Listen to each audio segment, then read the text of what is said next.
and get him, I guess.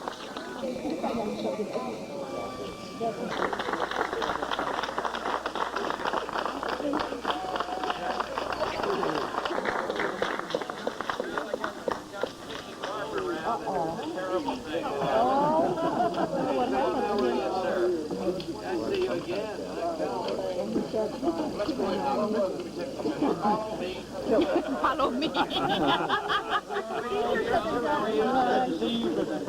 Shall we make our way through, please? Good to see you.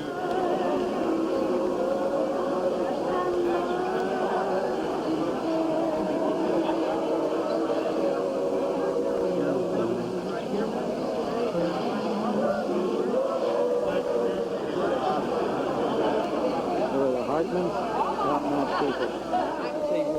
Auto. Yeah. Okay, now.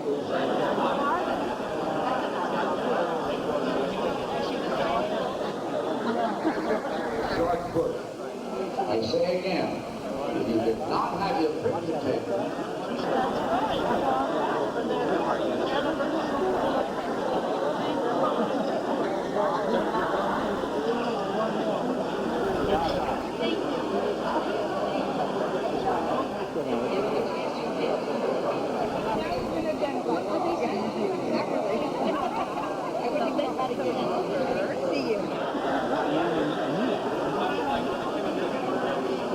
it's all now, Mr. President. I'll tell you.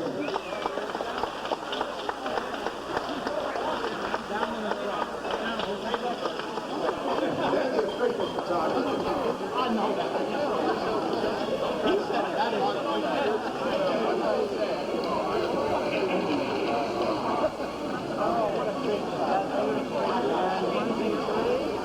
Now hold your position after that picture, because we want one other picture taken with the two presidents. Mayor, we'll find these to Fox. It is a beautiful shot. The mayor and president-to-be with two ex-presidents. Oh, yeah, I don't know. Are you, I would say break into like a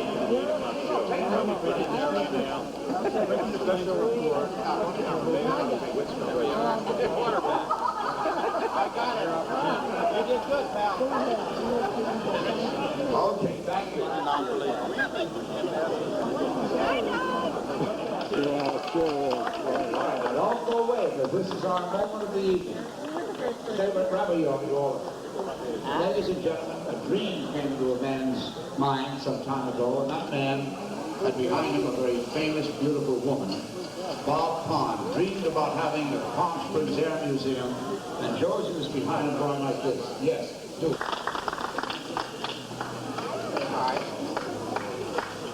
Well, thank you all for coming, and thank you, Dennis, for those kind words.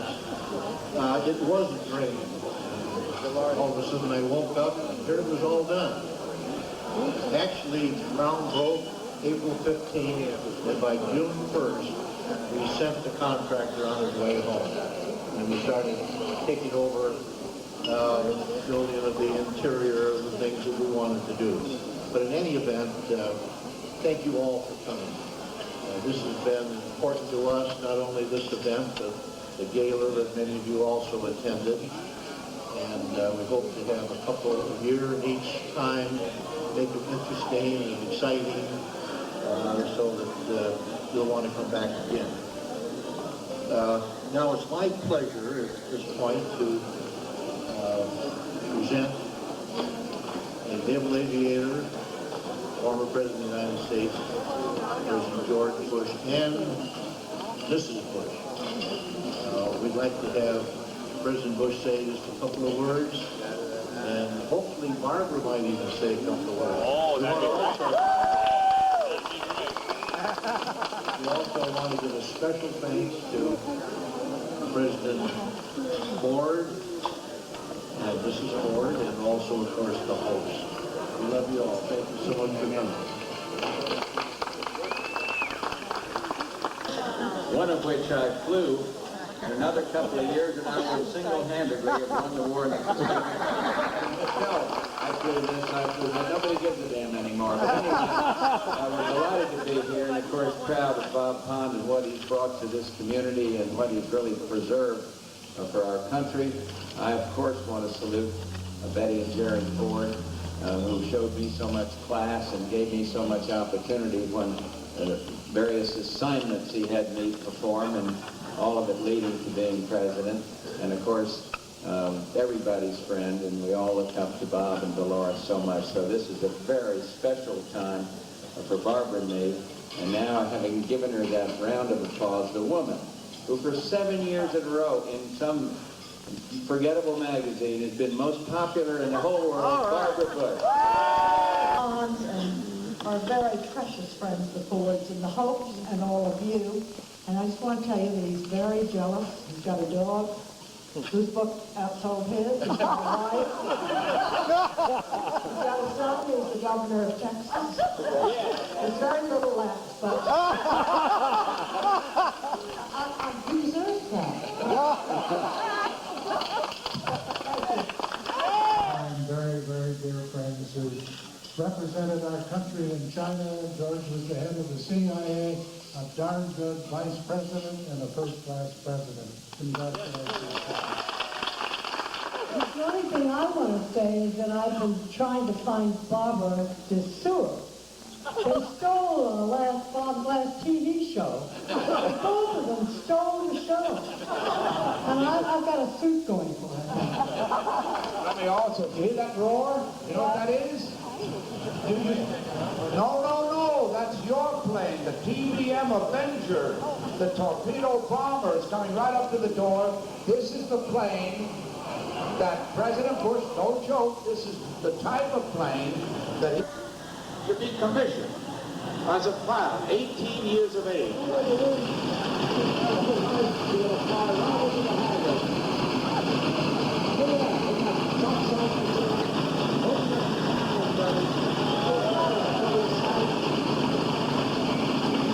It's the crazy, crazy question.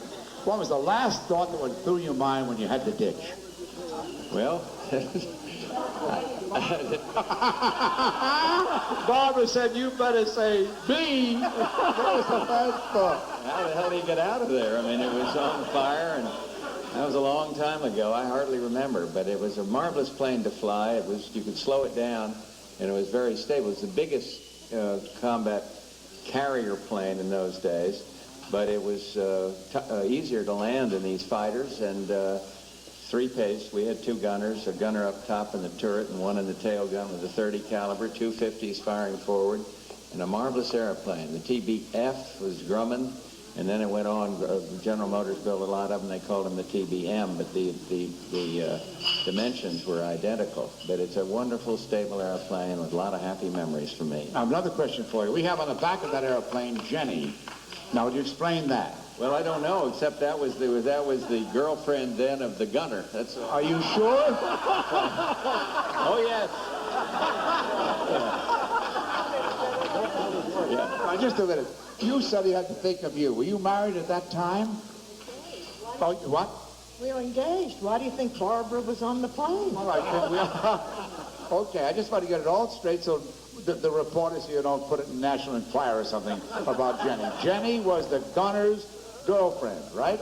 And Barbara's on the front of the plane, and the president flew that thing. God bless you.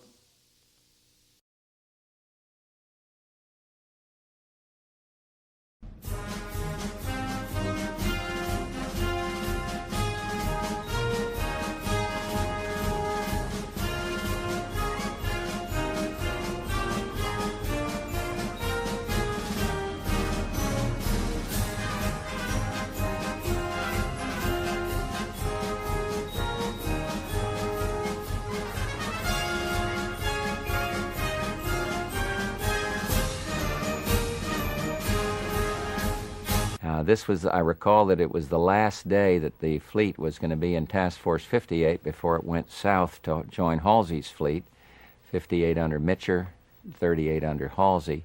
So I knew that our carrier was going to be heading south.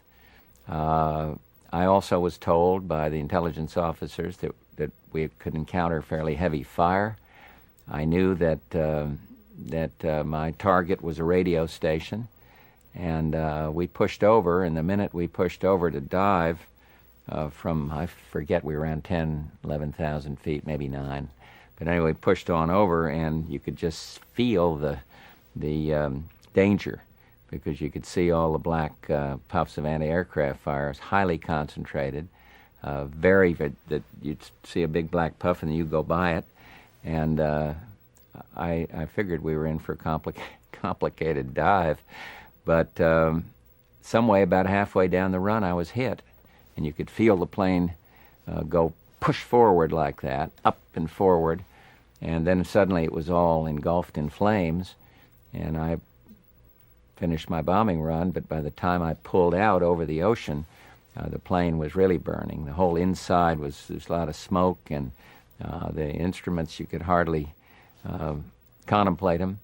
I did have time to send out the Mayday message to what I hoped would be a submarine in the area. Our other pilots were nearby, so they could monitor all this, and they saw the plane was burning, so they knew we were in real trouble. And then I made the mandatory right-hand turn to take the slipstream off of the cabin, where the crewman, one of them, Delaney, was. Told him to bail out, and from there on, I'm a little unclear as to what happened, but it turns out that one of them got out, and his chute streamed. His chute were open. The other did not. I got out. I pulled the ripcord too early, and pulled it too early, and hit my head on the tail on the elevator, and hit me like that, and I think I was momentarily stunned, and when I came to, I was floating down into the sea, the parachute having been hung up on the tail of the aircraft for a while, because there were 2 or 3 of the pieces of pie sewn like a pie with all these different partitions, and 2 or 3 of them were missing, so I was going down a little faster than normal. Landed in the water, jettisoned my life jacket, and then realized that I had not hooked my life jacket to my parachute strap, and so I had to my life raft. So I had to swim over and recover the raft. It had fallen free, and one of the pilots following me zoomed down to show me where it was, climbed into that thing, and then set the record for paddling out sea because the wind was blowing me up on this island. Saw Chichijima, and you could see it very clearly, actually. The wind was blowing that way, so I had to keep paddling, rather vigorously swimming, lying down in my stomach. I had a .38 caliber pistol that I took out of its sheath. They had a waterproof sheath. I knew that in all likelihood they would put out after me, and turned out that they did. But the guy that came out looking for me, Japanese, was gunned by one of our planes. I forget which one, Doug West maybe, but anyway, they sent him back. They sank him or sent him back into the island. And I remember being sick. I remember being scared, and I remember wondering what happened to the crewmen that were with me. That preoccupied a lot of my thinking. And I knew the fleet was going south, so I knew if I wasn't rescued, I would be captured. And it was a harrowing experience, and I had a lot to give thanks about to God.